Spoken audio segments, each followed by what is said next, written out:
Good morning, student. Today I am going to explain the lesson 8 of class 8th, reproduction in animals. Today our topic is asexual reproduction. So far we have learnt about reproduction in some familiar animal like frog, cat, viviparous, oviparous. जो अंडे देते हैं उन्हें oviparous बोलते हैं, जो अपने बच्चे पैदा करते हैं उन्हें विविपेरस एनिमल बोलते हैं। इनके बारे में हमने अभी तक पढ़ा। अब हम एसेक्सुअल रिप्रोडक्शन के बारे में पढ़ रहे हैं।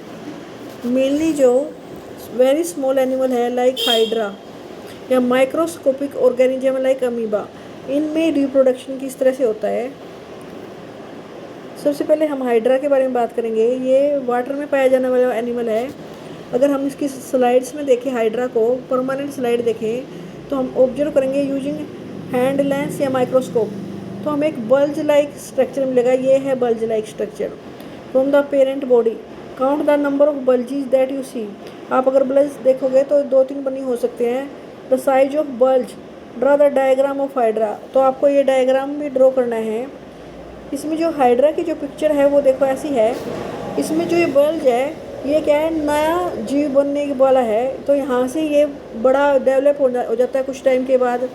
उसे नेक्स्ट शेप में, इसकी शेप देखो बिल्कुल छोटे हाइड्रा जैसी हो गई। जैसे ये बड़ा हाइड्रा है ना, जब ये पूरा बच्चा ये तैयार हो जाता है तो यहाँ से ये कट के अलग हो जाता है और एक नया हाइड्रा बन जाता है।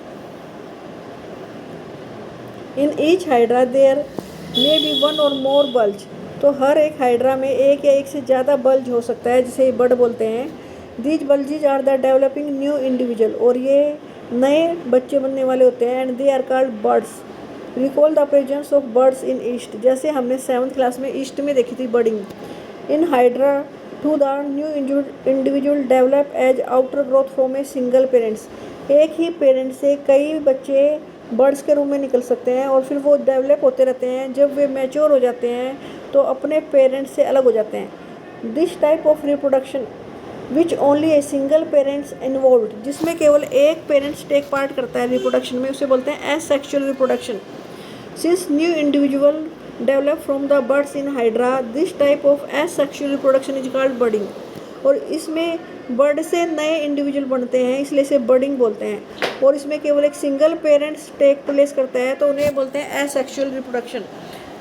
एसेक्सुअल रिप्रोडक्शन में केवल एक सिंगल पेरेंट्स टेक प्लेस करता है, वो ही पार्ट लेता है, इसलिए इसे एसेक्सुअल रिप्रोडक्शन बोलते हैं। और इसमें छोटी छोटी बर्ड बन जाती हैं, तो इसे बर्डिंग बोलते हैं। जैसे ईस्ट में इस तरह से बर्ड बनती थी, एक के ऊपर एक, और जो वो डिटैच होकर अलग हो जाती थी तो नए पेरेंट्स बन जाते थे। हाइड्रा में जो बर्डिंग है, हाइड्रा कुछ इस तरह का जानवर है जिसमें ये टेंटेकल्स होते हैं इस तरह से, और गोलाई में होता है। उसके जब यहाँ पे एक छोटी सी बर्ड निकल आई, वो बर्ड मैच्योर होकर फिर ऐसे जीव बनना शुरू होता है। और जब वो पूरा मैच्योर हो जाता है, अलग हो जाता है, तो फिर यहाँ से कट के अलग हो जाता है। इसे बोलते हैं budding in hydra. Another method of asexual reproduction, इन्हें एसेक्सुअल रिप्रोडक्शन इसलिए बोलते हैं क्योंकि सेक्सुअल रिप्रोडक्शन में male and female 2 animals take part करते हैं, लेकिन asexual reproduction in which single parents take part is called asexual reproduction.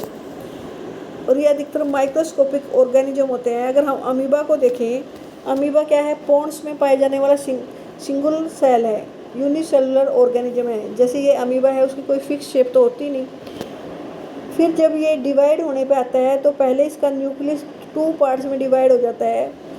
फिर इसका जो न्यूक्लियस का है वो बिल्कुल अलग होके चला जाता है एक दूसरे पार्ट्स में, इनका बीच का हिस्सा जुड़ा रहता है। लास्ट में ये लास्ट वाला हिस्सा भी अलग होकर अलग अलग 2 अमीबा बन जाते हैं, जिन्हें डॉटर अमीबा बोलते हैं। तो अमीबा इस तरह से डिवाइड होता है। Another method of asexual reproduction is observed in amoeba. अब अमीबा क्या होता है, you have already learned about the structure of amoeba. कैसा होता है, जो बिल्कुल फिक्स स्ट्रक्चर नहीं होता, ये चेंजेबल होता है, चेंज होता रहता है। You will recall that amoeba is single cell organism. It begin the process of reproduction by division of its nucleus into its 2 nucleus. तो सबसे पहले इसका न्यूक्लियस डिवाइड होगा, एक न्यूक्लियस के 2 बन जाएंगे। This is followed by the division of the body. फिर उसके बाद में उसकी बॉडी डिवाइड होगी। ध्यान रखना, कई बार 1 मार्क्स में आ जाता है कि पहले न्यूक्लियस डिवाइड होगा या बॉडी। तो पहले न्यूक्लियस डिवाइड होकर 2 न्यूक्लियस में बन जाएगा, जिसे न्यूक्लियाई बोलेंगे। और फिर उसकी बॉडी डिवाइड होती है। ईच पार्ट रिसीव ए न्यूक्लियस, जिससे हर एक पार्ट में एक एक न्यूक्लियस चला जाएगा। 2 amoeba are formed by from one parent amoeba. This type of asexual reproduction in which an animal reproduces by dividing into 2 individual is called binary fission। और इस प्रकार की एसेक्सुअल रिप्रोडक्शन जिसमें एक सिंगल एनिमल 2 टुकड़ों में डिवाइड होकर 2 animal बन जाए, उन्हें बाइनरी फिजन बोलते हैं। ये बर्डिंग से अलग है, क्योंकि बर्डिंग में एक इंडिविजुअल पे बर्ड निकलाती है, फिर वो बड़ा एनिमल बन के उससे अलग हो जाता है। लेकिन बाइनरी फिजन में एक सिंगल एनिमल से उसका न्यूक्लियस पहले डिवाइड होगा, फिर उसकी बॉडी डिवाइड होगी और 1 से 2 बन जाते हैं, इसलिए इसे बाइनरी फिजन बोलते हैं। There are other methods by which a single parent produce young ones.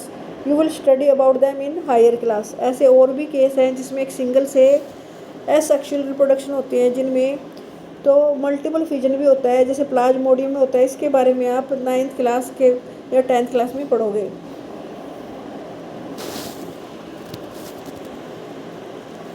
अब है स्टोरी ऑफ डॉली, एक clone. Cloning is the production of an exact copy of एक सेल। एक सेल की अगर हम बिल्कुल सेम कॉपी बना दें तो उसे क्लोन बोलते हैं। एनी अदर लिविंग पार्ट्स और a organism. Cloning of an animal was successfully performed for the first time by Ian Wilmut and his colleagues at the Roslin Institute in Edinburgh. सबसे पहले cloning Ian विल्मट ने की अपने दोस्तों के साथ मिलकर, कुलिक्स के साथ मिलकर।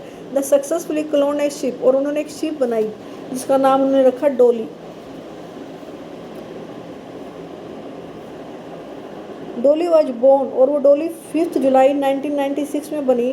Was the first mammal to be cloned, और वो मैमल क्या होते हैं जो अपने बच्चों को दूध पिलाते हैं, ऐसे जानवर का पहला क्लोन 5 जुलाई 1996 को बना। और ये किस किस का क्लोन था? इसमें फिन डोरसेट शिपली, एक स्कॉटिश ब्रैकेट शिपली, और उससे फिर इसका क्लोन बना डॉली। और ये है डॉली, जो इनके पार्ट्स लें, एक से मेल पार्ट ले लिया, एक से फीमेल पार्ट बना ले लिया, और उनका क्लोन बना Dolly. During the process of cloning Dolly, a cell was collected from the mammary gland of a female Finn Dorset sheep. इससे इसकी मेमोरी ग्लैंड से एक फिन डोरसेट शिप थी, जो उसकी मेमोरी ग्लैंड से एक सेल लिया गया। Simultaneously an egg was obtain, और एग कहाँ से लिया गया? एक स्कॉटिश ब्लैक वी शिप से। इससे एग लिया और इससे स्पर्म लिया एक तरह से। And the nucleus was removed from the egg, और एग से न्यूक्लियस निकाल लिया गया। Then the nucleus of mammary gland cell from the Finn Dorset inserted into the egg of Scottish black face ewe. The egg thus produced was implanted into the Scottish blackface eve। Development of this egg followed normally and finally Dolly was produced। Dolly was given birth by Scottish black face ewe. अब इसमें दोनों parts क्या है? इसका कुछ parts लिया और Scottish black face इसके अंदर इसको इम्पार्ट किया गया, इसे एम्बेडेड किया गया, और फिर ये डॉली पैदा हुई। Dolly was given birth by Scottish black face ewe.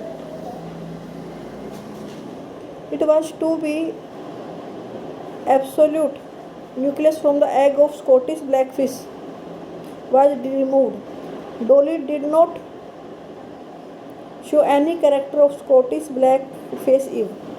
अब इसका न्यूक्लियस बिल्कुल पूरी तरह से उसमें से निकाल दिया गया था और फिन डोरसेट शिप का न्यूक्लियस लगाया गया था। तो पैदा तो स्कॉटिश ब्लैक फेस ईव ने किया, लेकिन उसके कोई कैरेक्टरिस्टिक्स उसमें नहीं थे। सारे के सारे कैरेक्टरिस्टिक्स फिन डोरसेट शिप के थे।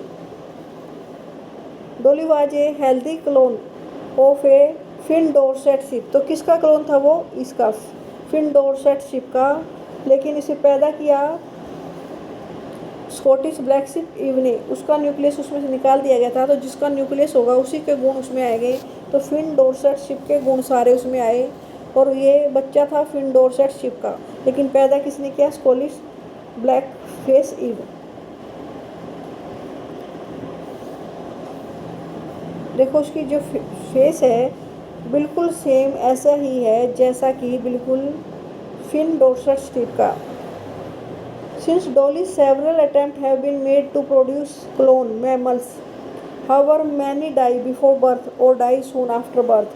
The cloned animals are many a time found to be born with severe abnormals. कोशिश बहुत बार की गई कि कुछ क्लोन बनाए जाए, कुछ तो पैदा होते हुए मर जाते थे, कुछ पैदा होने के बाद मर जाते थे, लेकिन ये डोली डाइड ऑन 14 Feb 2003। ये 2003 में मरी है, 14 Feb में, और पैदा कब हुई थी? 5 जुलाई 1996। तो इसने काफ़ी टाइम लिया, लगभग 6-7 साल तक जिंदा रही, इसीलिए इसका नाम फेमस है। ये क्लोन होते हुए भी काफ़ी लंबे समय तक जीवित रही। तो क्लोनिंग क्या होती है? बिल्कुल एग्जैक्ट वैसा ही जानवर पैदा करना। अब ये जानवर बिल्कुल सेम ऐसा ही बनाया गया, इसमें कोई इसके जो गुण थे बिल्कुल सेम इसके अंदर थे, इसे बोलते हैं क्लोनिंग। तो आज ये चैप्टर आपका कंप्लीट हो गया। इसके बारे में बाकी इसका बचे हुए कीवर्ड्स और व्हाट यू हैव लर्नड ये इंपॉर्टेंट है, इसके बारे में भी कल आपको मैं इसके बारे में पढ़ाऊँगी। Okay students.